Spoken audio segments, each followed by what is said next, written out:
Good morning students. आज की physics class में बीएससी पार्ट फर्स्ट के स्टूडेंट्स के लिए हम इलेक्ट्रोमैग्नेटिक्स बुक का chapter scalar and vector field के topic curl of a vector field को लेकर आए हैं। तो चलिए शुरुआत करते हैं। हमने स्केलर और वेक्टर फील्ड के लिए बहुत कुछ पढ़ा हमारे प्रीवियस लेक्चर्स में। इसमें हम पढ़ने वाले हैं कि किसी भी वेक्टर फील्ड का हम कर्ल किस तरीके से निकालते हैं। तो कर्ल निकालने से पहले हमें लाइन इंटीग्रल के बारे में पता होना चाहिए कि वेक्टर फील्ड के लाइन इंटीग्रल को किस तरीके से निकाला जाता है। तो यहाँ देखिए कि हम किसी एक वेक्टर फील्ड ए में इस तरीके से हम डिफाइन कर रहे हैं ए टू पी टू क्यू तक का एक पाथ हमने यहाँ पर लिया है, जिसमें कि ए की वैल्यू यानी कि जो हमारे पास वेक्टर फील्ड है उसकी वैल्यू तो है ए, ठीक है। लेकिन अब हमने क्या किया कि इस पूरे के पूरे पाथ को हमने छोटे छोटे लाइन सेगमेंट्स में डिवाइड कर दिया और इन लाइन सेगमेंट्स में जो इसकी वैल्यू है वो है A1, A2, A3 इस तरीके से। और इन लाइन सेगमेंट्स की जो लेंथ है वो है DR1, DR2, DR3। इन सभी की डायरेक्शंस अलग अलग हैं, लेकिन हमने जो ये सेगमेंट्स लिए हैं वो इतने छोटे लिए हैं कि हम इन सेगमेंट्स को एक स्ट्रेट लाइन मान सकते हैं, ठीक है। तो अब हम किसी भी सेगमेंट जो है उसमें उस वेक्टर फील्ड और इस डिस्प्लेसमेंट का डॉट प्रोडक्ट करते हैं। तो हमारे पास जो ओवरऑल की सम ऑफ दी डॉट प्रोडक्ट है, यानी सभी अगर हम लाइन सेगमेंट्स के लिए उन डॉट प्रोडक्ट्स को जोड़ दें, सम कर दें, तो हमारे पास हो जाएगा W is equal to A1 DR1 plus A2 DR2 plus A3 DR3 and so on. तो इसको हम समेशन कर सकते हैं P2Q। जो यहाँ पर हमने समेशन लिया है वो P2Q है A डॉट DR। अब यहाँ पर हमने आपको पहले भी बताया कि जो हम ये लाइन सेगमेंट्स ले रहे हैं उनमें डिस्प्लेसमेंट की जो वैल्यू है वो हम बहुत छोटी ले रहे हैं, बहुत ही कम ले रहे हैं, यानी कि DR टेंड्स टू 0 है। तो यहाँ पर जो समेशन है ये किस में कन्वर्ट हो जाएगा? इंटीग्रल में। तो जो हमारे पास डॉट प्रोडक्ट का समेशन था वो हो जाएगा अब integral P2Q A dot DR, ठीक है। और ये जो टर्म हमारे पास आई है इसको हम कहते हैं line integral of the vector field, ठीक है। आसान है कि अगर हमें किसी भी वेक्टर फील्ड का लाइन इंटीग्रल लेना है तो हम क्या करते हैं, उसको छोटे छोटे सेगमेंट्स में करके उनका डॉट प्रोडक्ट लेते हैं, या सीधे हम वेक्टर फील्ड और DR का जो डॉट प्रोडक्ट है उसका इंटीग्रल भी कर सकते हैं, ठीक है। चलिए अब ये लाइन इंटीग्रल जो है इसकी फिजिकल इंपॉर्टेंस क्या है, यानी हमने इसे क्यों निकाला। तो सबसे जो इसकी इंपॉर्टेंट फिजिकल इंपॉर्टेंस ये है कि किसी भी फील्ड में यदि हम लाइन इंटीग्रल निकालते हैं और लाइन इंटीग्रल की उस पाथ पर डिपेंडेंस यानी कि पाथ पर उसकी जो निर्भरता है दो पॉइंट्स के बीच में, अगर हम उसको निकाल लेते हैं तो हम ये बता सकते हैं कि वो वेक्टर फील्ड कंजर्वेटिव है या नहीं है। अब किस तरीके से निकालेंगे कंजर्वेटिव और नॉन कंजर्वेटिव, कि जो वेक्टर फील्ड जिनका लाइन इंटीग्रल जो है वो उन 2 पॉइंट्स के पाथ पर डिपेंड नहीं करता, does not depend on the path, केवल किस पे डिपेंड करता है, इनिशियल और फाइनल जो पोजीशंस हैं यानी कि एंड पॉइंट जो हैं उनकी पोजीशन पर डिपेंड करता है। तो ऐसे जो फील्ड होते हैं उनको हम कंजर्वेटिव फील्ड कहते हैं। और जो जिन फील्ड्स में लाइन इंटीग्रल पाथ पर डिपेंड करता है उनको हम नॉन कंजर्वेटिव कहते हैं। तो अब हमारे पास जो कंजर्वेटिव है यानी पाथ पर डिपेंडेंस नहीं है तो कंजर्वेटिव फील्ड है। तो कौन कौन से होते हैं? एग्जाम्पल के तौर पर इलेक्ट्रिक फील्ड, ग्रेविटेशनल फील्ड, जो जिनको कि हमने पहले भी पढ़ा हुआ है। तो ये फील्ड जो होते हैं कंजर्वेटिव कहलाते हैं, ठीक है। अब हम यहां पर देखिए कि यदि मान लीजिए ए को हम रिप्लेस कर दे फोर्स से, यानी कि ए को हमने किससे रिप्लेस कर दिया? एफ से। तो एफ डॉट DR जो इंटीग्रल है हमारे पास टोटल लाइन इंटीग्रल जो है वो बताएगा टोटल वर्क डन को by the force field for the displacement DR, ठीक है। इसी तरीके से अगर मान लीजिए हम ए को रिप्लेस कर दे इलेक्ट्रिक फील्ड ई से, तो ई डॉट डी आर जो है वो हमें बताएगा पोटेंशियल डिफरेंस, ठीक है।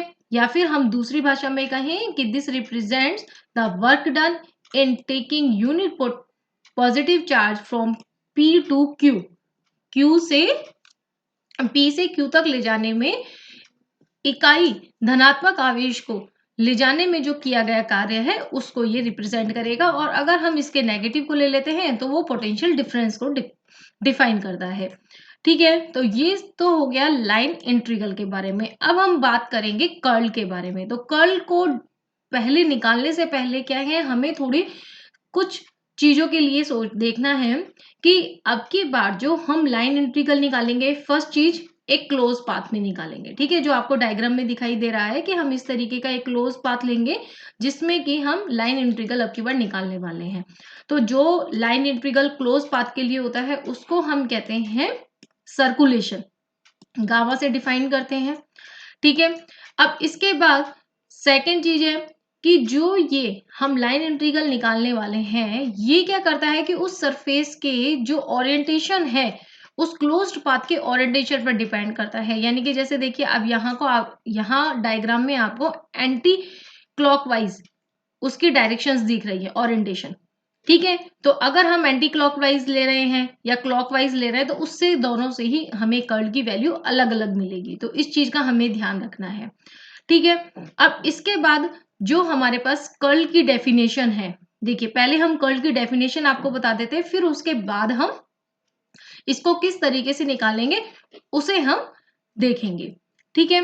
तो किसी भी इस तरीके से हम सरफेस को डिफाइन कर रहे हैं जो कि एक क्लोज्ड पाथ सी पर है, ठीक है। तो इसका जो लाइन इंटीग्रल ये सर्कुलेशन है, हम उस ओरिएंटेशन को इस तरीके से लें कि वो मैक्सिमम हो जाए, बिकम मैक्सिमम। कौन मैक्सिमम? लाइन इंटीग्रल या सर्कुलेशन की जो वैल्यू है वो मैक्सिमम रहे। तो उस कंडीशन में देखिए कि in this orientation the ratio of line integral to the area, यहां पर सर्कुलेशन है maximum value to the area enclosed by the path with the area tends to zero, tending to zero, the curl of the vector field at the position of the area element, ठीक है। तो ये जो term हमारे पास आती है उसको हम कहते हैं curl of the vector field, ठीक है। डेफिनेशन जो है वो थोड़ी सी आपको समझोगे तो आप आसानी से उसे याद भी कर पाओगे कि curl of a vector field क्या है कि जब हम मैक्सिमम किसी एक ओरिएंटेशन को ऐसा ले रहे हैं जिसमें कि लाइन इंटीग्रल या सर्कुलेशन की वैल्यू मैक्सिमम हो, तो मैक्सिमम सर्कुलेशन की वैल्यू और एरिया का जो रेशियो है, जबकि एरिया को हम टेंस टू जीरो ले रहे हैं, तो वो जो है वो कर्ल ऑफ द वेक्टर कहलाता है, ठीक है। अब यहां पर गामा मैक्स की वैल्यू हमने ऊपर से लिख दी है। तो इस तरीके से हमारे पास जो है इसके मैग्नीट्यूड को हम निकाल सकते हैं। अब इसकी डायरेक्शन क्या होती है? तो डायरेक्शन इसकी होती है उसके परपेंडिकुलर। हमेशा ही जो सरफेस हमने लिया है, प्लेन जो हम ले रहे हैं सर्कुलेशन के लिए, जैसे इस तरीके से हम दिखा रहे हैं, तो इस प्लेन के परपेंडिकुलर जो डायरेक्शन होगी, ठीक है, तो उस डायरेक्शन में इसकी, ठीक है। तो परपेंडिकुलर डायरेक्शन होती है हमेशा ही कर्ल की, जिस सरफेस के हम में कर्ल निकाल रहे हैं तो कर्ल की जो डायरेक्शन है वो उसके परपेंडिकुलर होगी। यानी कि फॉर एग्जांपल अगर आप एक्स वाई प्लेन ले रहे हैं तो कर्ल की जो डायरेक्शन होगी वो होगी जेड डायरेक्शन, ठीक है। इसके बाद है इसका फिजिकल मीनिंग। तो फिजिकल मीनिंग क्या है कि हमेशा ही जो आपका कर्ल है वो किसको बता रहा है? रोटेशन को या सर्कुलेशन को, ठीक है। क्योंकि हम एक क्लोज पाथ में ले रहे हैं सर्कुलेशन जो वैल्यू है उसकी, तो अगर कर्ल एग्जिस्ट करता है, कर्ल की वैल्यू जीरो नहीं है, तो इसका मतलब कि वहां पर रोटेशन हो रहा है, ठीक है।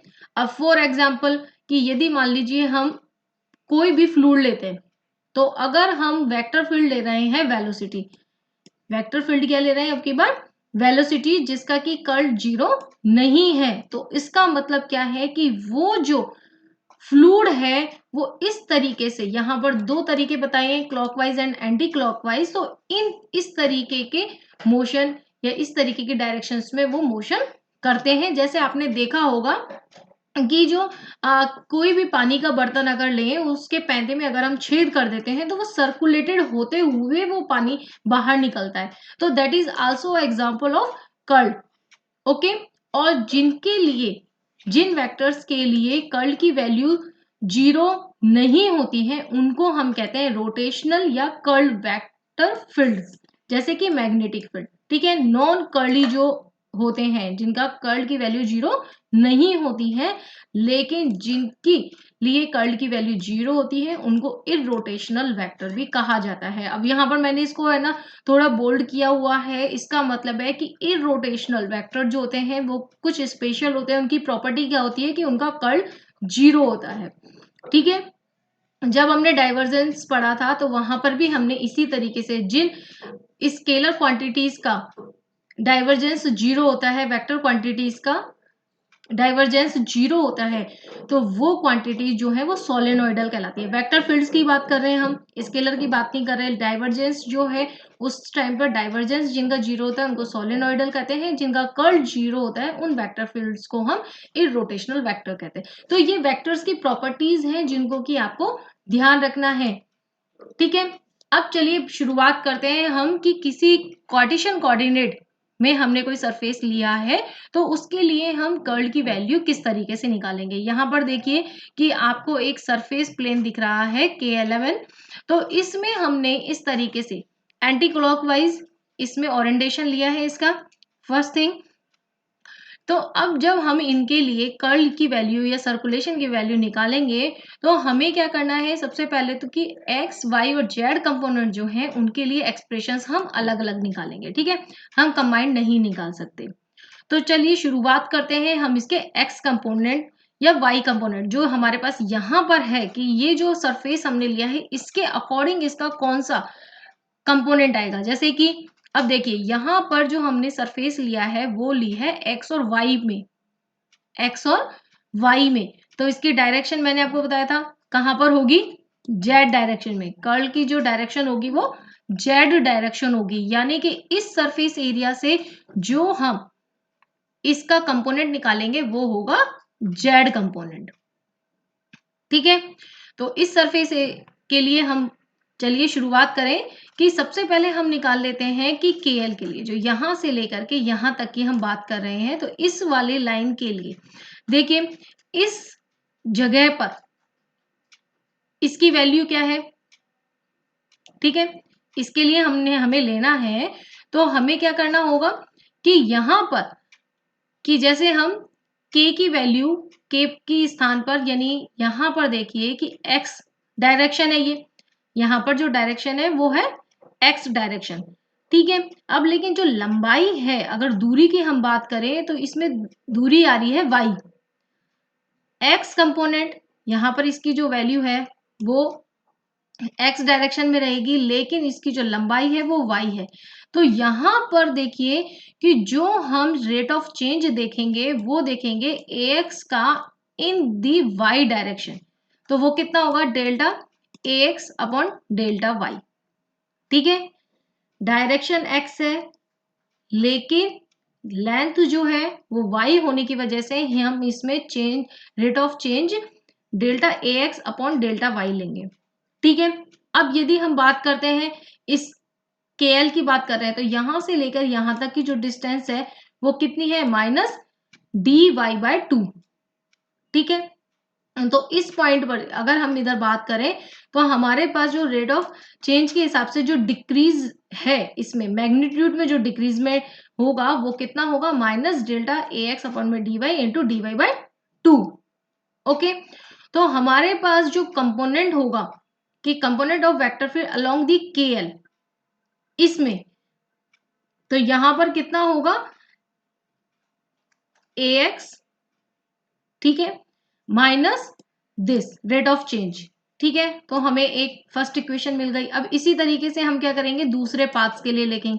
तो दूसरे पाथ के लिए जब हम MN के लिए देख रहे हैं जो जस्ट ऊपर वाली अपोजिट जो है, तो वहां पर क्या होगा, कि यहाँ पर माइनस है, दोनों में ही माइनस वैल्यू आने की वजह से तो हमें इक्वेशन सेकंड मिल जाएगी।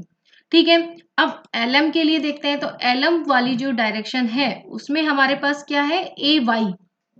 तो AY में चेंज देखेंगे हम X डायरेक्शन में। ठीक है, एक बार देखिए कि हमें अब की बार LM के लिए देखना है, इसके लिए देखना है तो इसमें हमारे पास डायरेक्शन कौन सी है, Y डायरेक्शन है। ठीक है, और Y डायरेक्शन है लेके, और जो लेंथ है वो है X।